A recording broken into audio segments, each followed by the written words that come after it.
This is Alina Lip, a German journalist who has been reporting from the pro-Russian Donbass region of Ukraine for over 6 months.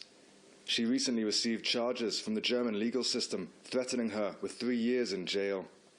On 24th of February, I shared on my Telegram channel the news I said that Ukraine is killing civilians already for 8 years. And I also said that this is a genocide and that people here in Donbass support the special operation of Russia.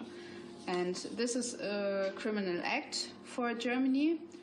But Ukraine has been killing civilians here for 8 years. That's just controversial. That's a fact. I'm filming here for half a year now, and I'm living in Donetsk, and I'm hearing all the day this shelling around me, and this is not Russia. And another one it says there is that you said that most people here support the separatists. That's a fact as well. That's a fact, yeah, of course. A few days after Alina's charge sheet was issued, the main German TV channel ARD ran a story reporting that the Russian army was bombing Donetsk, but they weren't. It was the Ukrainian army. The next day, the channel published a retraction and apology.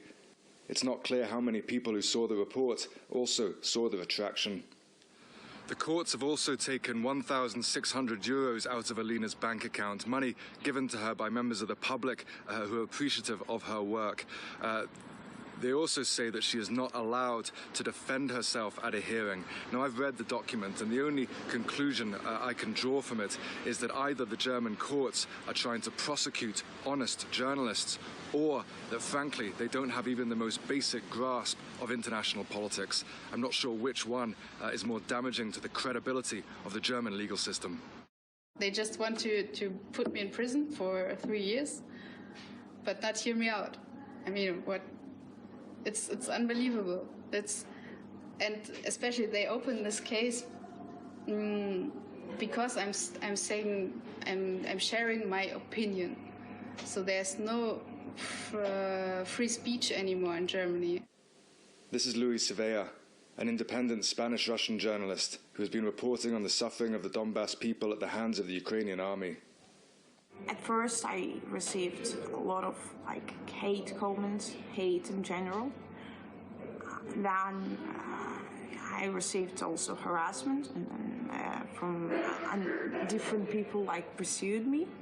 They published my phone number, all my private information. They even published an address of a flat where I used to live. While Julian Assange faces the prospect of spending the rest of his life in jail, he is not the only journalist under threat of imprisonment for telling the truth.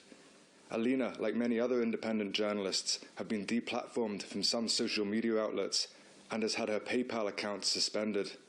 Anti-war sites Consortium News and Mint Press have also had their PayPal accounts suspended in an attempt to cut off funding. The job of a journalist is to uncover stories so that society can debate and implement policy based on their findings. Now, while mainstream outlets don't even send reporters to this part of Ukraine, the few Western reporters who are here risk their lives and their reputations to uncover important truths. For that, they risk being deplatformed, smeared, or sent to jail simply for doing their job. There's increasingly a worrying campaign by tech companies, governments, and courts to strangle anti-war dissent in the West. Johnny Miller, Press TV, Donetsk.